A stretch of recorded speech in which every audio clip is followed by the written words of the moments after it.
Well, hello there. Welcome to the topic 2 review. We're gonna name this lecture "Don't Freak Out." All right.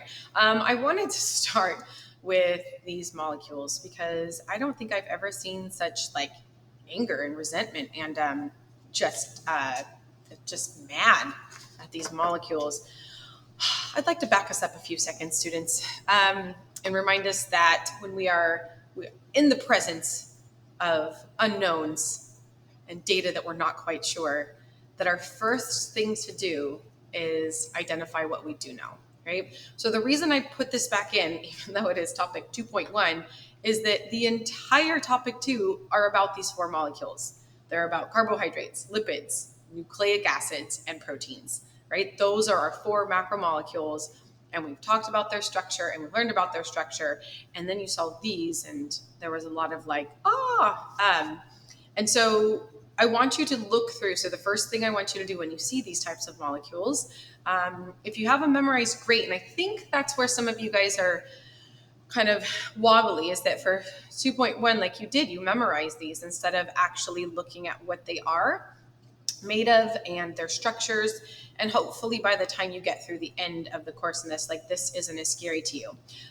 So for example, just looking at the elements that are in them, right? We know that these rings right now are carbons, right? So this molecule here has carbons, hydrogens, and oxygens. That's it, right? This molecule here has a phosphorus bond up here. Okay, that's kind of funky, right? This molecule here has carbons, hydrogens, and oxygens.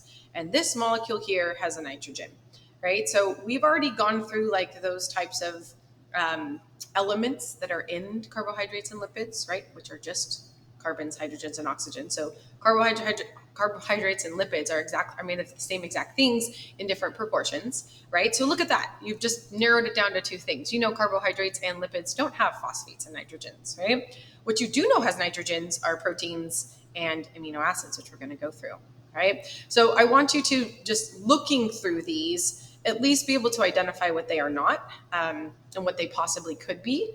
This right here, you guys have been making this darn peptide bond this entire unit, but for some reason you were able to identify the peptide bond, but not that we've been putting amino acids together, right?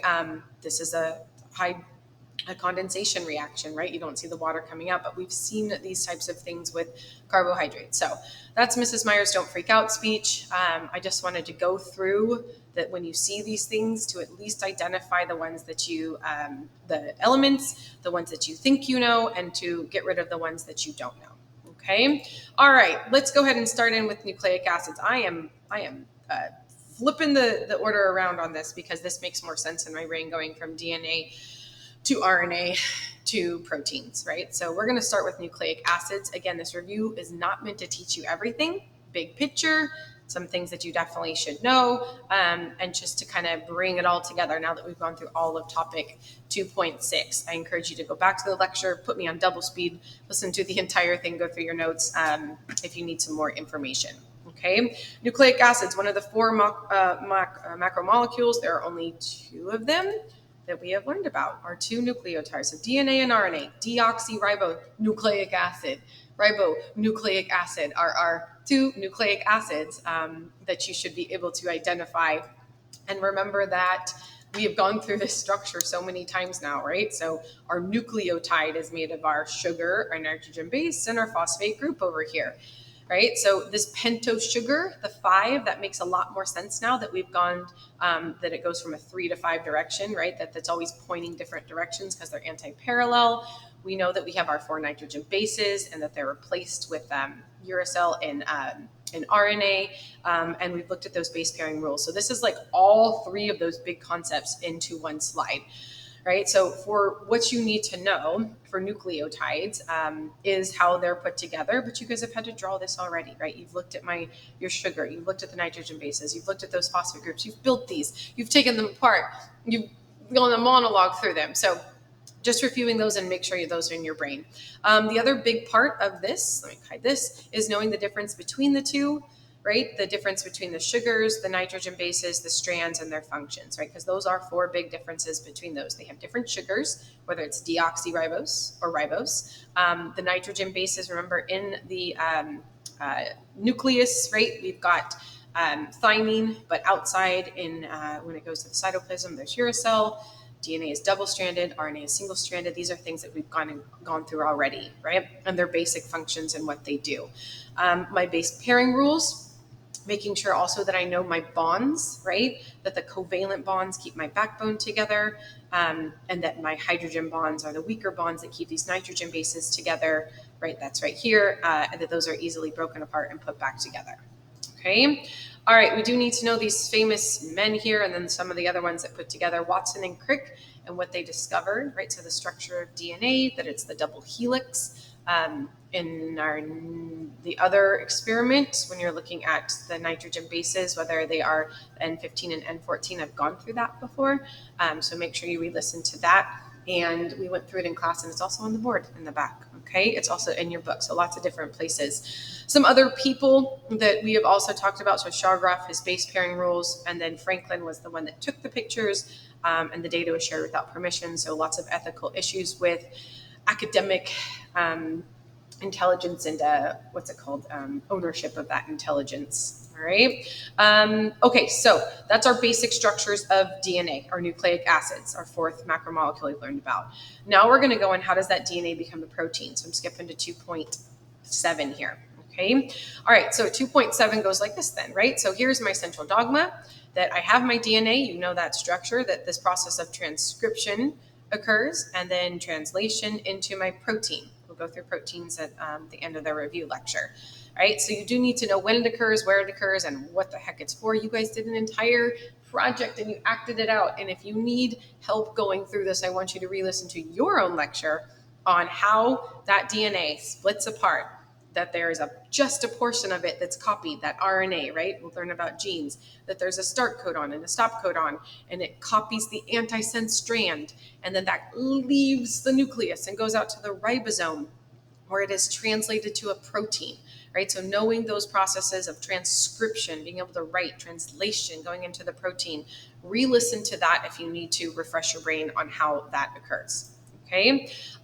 Do remember that with DNA replication, I'm going to go back because we're going to talk about enzymes, that there's the 2 key enzymes that you've learned about, and then transcription, there's that third one, RNA polymerase. I think you guys have had a good understanding of those enzymes, but DNA polymerase, right, is the one that copies the new strands and adds the nitrogen bases. Helicase is the one that breaks it out. The other one that's not in there is ligase. I'd like you guys to add that to your notes. Ligase, the one that attaches the hydrogen bonds, but I'm going to say that in class too. But just make sure you have those in your notes. I know you do. Remember, during transcription, RNA polymerase does both, right? So it both breaks it apart and adds the nitrogen bases, and then the strand goes back together.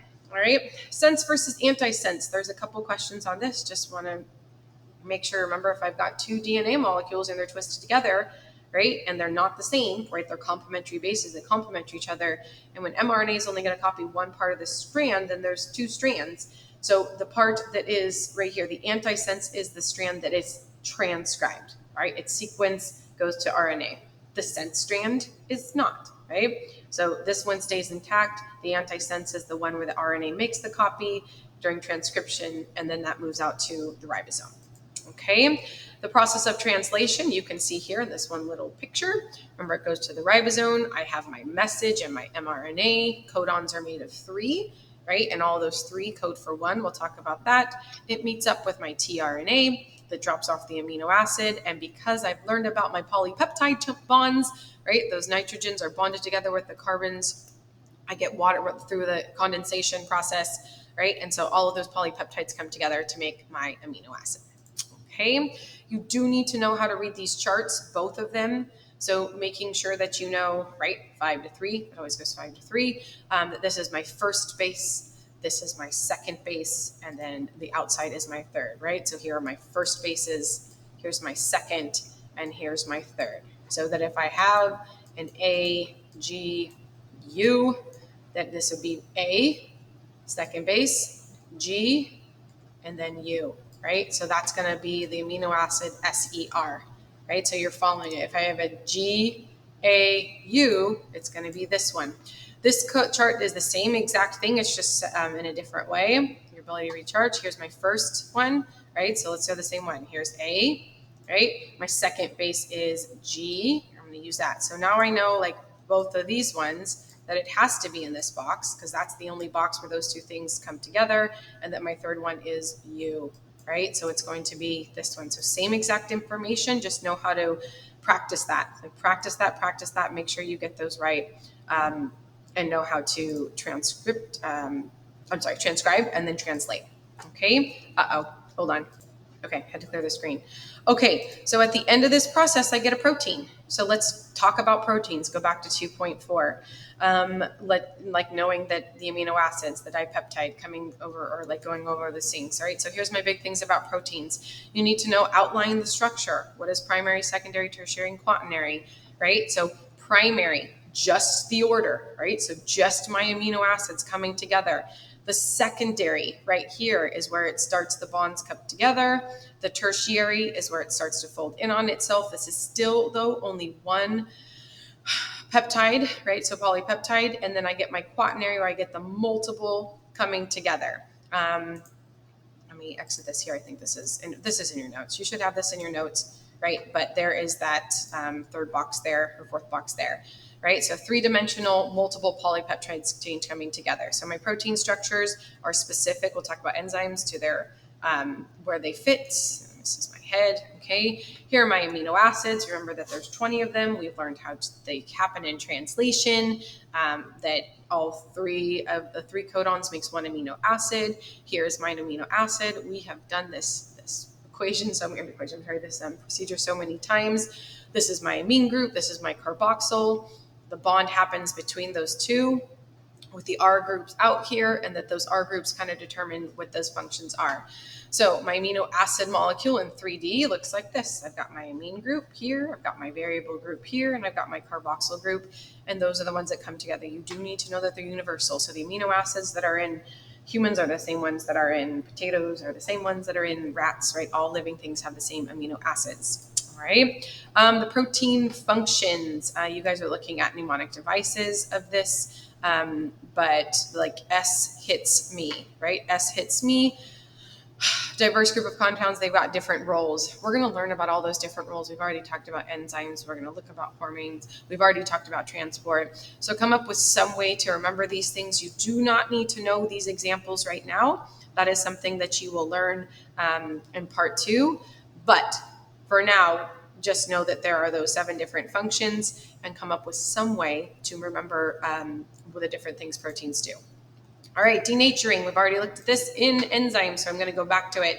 Just know that there are 2 conditions, pH and temperature, that can change the shape of a protein and thus break it down and make it not functional anymore, right? That process is called denaturing. I'm going to go over it in enzymes. All right, so enzymes. I feel like you guys have a good understanding of enzymes. However, enzymes are a protein going on the protein run. So now I have these different proteins. Most of them are enzymes that do things in your body. We did a lab on this, right? So proteins in my body, enzymes, their function is to decrease the activation energy. Someone was like, oh, is that the thing with the frogs? Yes, right? I've got this energy that's needed in order to start a chemical reaction.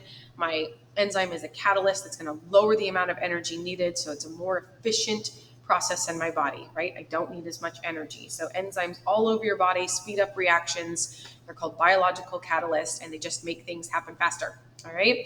You guys have acted this out too with my enzyme and my substrate, that they fit together, that the substrate is the thing that's broken down into the products, right? That's changed, that the enzyme is not changed in the process. It is not consumed, and it can go on to multiple and have multiple different reactions, right? So enzymes are reused. The substrates are broken down into products, and they are not.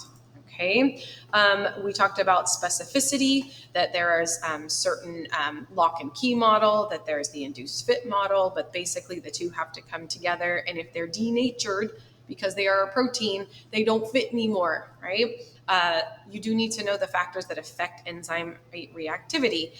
Temperature, pH, and substrate. You should be able to draw out these graphs just from memory.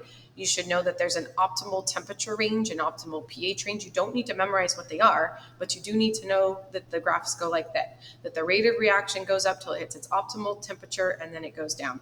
Same thing with pH. The graph that looks different is my substrate concentration because there's only so many enzymes. So as it goes up and goes up, the substrate is the thing that needs to be broken down. It's going to hit a place where it plateaus because all the enzymes are being used. So no matter how many substrates I have, there's a limited amount of workers or enzymes. We talked about breaking down cardboard boxes. If I have 100 workers breaking down cardboard boxes, right, those are my enzymes, the workers don't change, the cardboard boxes are broken down.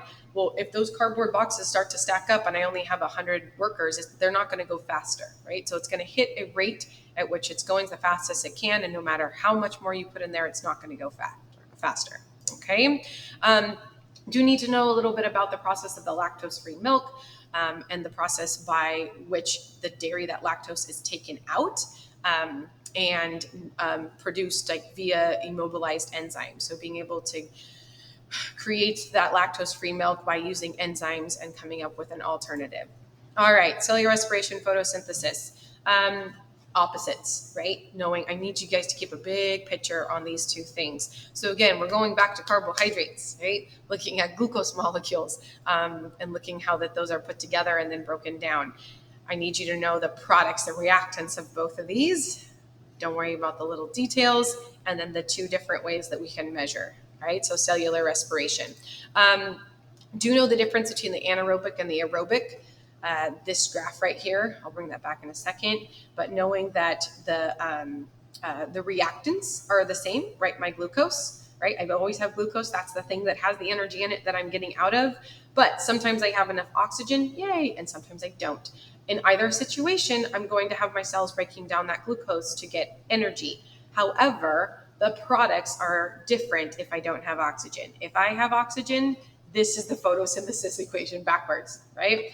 I have my glucose, my oxygen broken down, carbon dioxide, water, and then 36 ATP. We're talking about in first period. All of these numbers right here, you do need to know they're all multiples of 6, right? So I've got 36, 6 times 6. We've got C6, H12, O6, 2-to-1 ratio carbohydrate, right? 6 molecules of oxygen, 6 molecules of carbon dioxide, 6 molecules of water, right? So all of those things, like you do need to have those memorized, but it's not like they're a bunch of just random numbers, okay?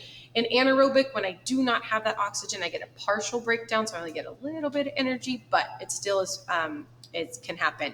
In anaerobic, and animals and plants and yeast are different. I get pyruvate in both. I'll talk about what happens after that. I get this hydrogen carrier. You just need to know it's NADH for now. And I get 2 ATP. So the basics of that, right, are here. Right here, my reactants in aerobic and anaerobic.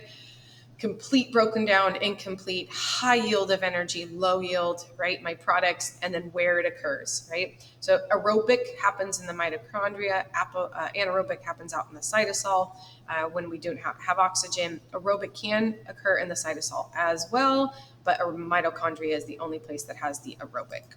Okay, here's that fermentation. So if I get to the point where I'm getting pyruvate built up, right? So in glycolysis in animals, right? So including humans, that fermentation process takes that pyruvate and it converts it into lactic acid, which is what leads to muscle fatigue, gets our muscles feel icky, super sore. So if I don't have, my muscles are needing to contract, right? Because I'm exercising really hard. But if I run out of oxygen, right, my body will still continue to contract those muscles. However, it's going to do it without oxygen and it's going to create pyruvate and then lactic acid. Fermentation in plants and yeast is not the same. It takes that pyruvate and it changes into ethanol, alcohol, and carbon dioxide. So we see that process happen in the creation of alcohol, beer and wine, right? So when there's no oxygen present, the fermentation process, anaerobic, produces the pyruvate, and then that's broken down into ethanol or carbon dioxide. Remember in yeast, we looked at, that's what makes the bread rise, that carbon dioxide coming out. Remember we put the balloons on the yeast, right, and watch those come out with the carbon dioxide. Okay, The respirometer, so many questions on this. So just think back, like, so if I'm a scientist and I want ways to measure carbon dioxide and oxygen production, there's an entire page on this in your book, by the way. So if this explanation is just like, go back and read that, right? So a respirometer, is a device that can use, that's measuring respiration by either looking at oxygen uptake or carbon dioxide, right? So how much oxygen is used or how much carbon dioxide is produced, right? In this one right here, the oxygen can be measured by the pressure change. Here's like right here, right? So the respiration causes the pressure change, and it moves the water between the different platforms. I've got equal mass. So I know that if I am putting more gas into here with the pressure, it's going to move the water up and down, right? The carbon dioxide and the oxygen. The carbon dioxide production can also be measured by a change in pH, right? And that's over here. Remember, we looked at that with making the water yellow, right? When we did, so this turns into carbonic acid, makes my water acidic, and I see a color change. Again, this is the CO2 that's going this way. This experiment is in your notes. I'm sorry, it's in your notes. It's in your book, so you can read through that. But just know that when you analyze these results, you can look at how much was made, right, created by the change in pressures with the gases that are produced. Okay. Photosynthesis. All right. The exact opposite of cellular respiration and where it occurs. Only in plants. Chlorophyll, chloroplast. Chlorophyll fills the chloroplast. We should know these things going back to one, but let's look at some nitty gritties of photosynthesis you need to know. Okay. First of all, you need to know the stages of photosynthesis, right? Products and reactants. Again, my multiples of 12, 6 CO2 plus 12 H2O in the presence of light and chlorophyll makes my C6H12O6 glucose, my 6 molecules of oxygen, my 6 molecules of water, right? The opposite of cellular respiration without all that chlorophyll and light. There are two different stages of photosynthesis. You need to know what happens with the light dependent, right? Where I get that light energy converted into the ATP, and then the stuff that can happen without the light, independent reaction using the energy to synthesize the carbon like compound, right? So even after the light is gone, continues to make, right, this product right here, my carbon compound we call glucose. Okay, so knowing those two different things, where they occur, where the energy comes from, that light, and then knowing that independent, so without the light, that I'm able to take that energy and use it to rearrange into my glucose and the oxygen that comes out. Okay, all right. Chromatography. So how do I measure the different pigments? This is not looking at photosynthetic rate. This is looking at the different pigments that are in a leaf. We had this in class. You do or should know how to calculate how far the distance the pigment traveled over the distance the solvent traveled, right? So if my solvent was all the way up to here and my pigment went here, right? So the higher it is to one, the bigger the RF value, the retardant value, right? So the further it went, the higher the value that it has, right? So you guys on yours today or yesterday, whenever you're listening to this, should be able to see those different pigments and the distances. You don't need to memorize them. You just need to be able to look at a graph and be like, oh, this one went the furthest and this is its RF value, right? So the pigments move at different speeds because of how large they are, and they're going to separate out. And hopefully you saw that in class, and we can go over that as well. All right. Factors that affect. So we have all those different pigments because light is absorbed at different wavelengths in different ways. You do not need to memorize this, but you do need to know that the different types of chlorophyll and carotenoids absorb different types of light, right? And that those different wavelengths are particular to that compound, right? These are all proteins, right? So looking at different proteins. You do need to know the wavelengths from 400 to 700. That green and yellow are horrible ways for photosynthesis to occur because it is refracted. Reflected. And that my best ones are going to be my blues and my reds because that's where I get the most absorption. So I'm going to get the amount of light absorbed. More light absorbed, faster rates of photosynthesis. 3 factors that affect photosynthesis, and then we'll call it a day. Again, knowing how to graph these or sketch out these graphs, which look an awful lot like your enzyme ones, because it's the same concept, right? So temperature, I have an optimal temperature where I have that occurring. So my photosynthesis is going to be the best at a certain temperature. Too cold, too hot, not going to happen. The other things, though, are my limiting factors. These are both substrates, right? The ones that are being broken down, right? So my reactions going in. So light is being changed, right, and converted. My CO2 is being broken apart and put into glucose. And so I'm going to get a certain point where there's only so much light and only so much carbon dioxide that can come in, because all of the chlorophyll, the protein, the enzyme is only going as fast as it can, right? So there's only a certain amount of that chlorophyll. So it can only go like process as much as it can, and then it's going to plateau. So you do need to know for light intensity and carbon dioxide, I see that plateau, but temperature, I do have an optimal range. Cool? Oh my gosh. Okay. Last thing, design the experiment. Well, how would I do photosynthesis? There's a couple different ways we can measure photosynthesis and the rates. We can look at carbon dioxide uptake, right? So by looking at dissolved in carb, right? My indicator, the carbon dioxide dissolved in water to form the carbonic acid or to change the acidity of that water. I can look at oxygen production in a syringe, so attach it to a closed capsule and look at the oxygen bubbles that occur. And I can also look at the change in mass, right? So looking at the changes of a dry plant, weight plant, and then looking at how fast that changes, right? That weight changes because it's adding those compounds, taking in the carbon dioxide, letting go of the oxygen, but adding the glucose to its body. Is it a body in a plant? Probably not. Okay. Whew, I'm done. There you go. There's your huge review. Don't hate me. Hopefully, if it's like years later and you're listening to this, hello again. I hope you're doing well in bio too. And remember, don't freak out. End of story.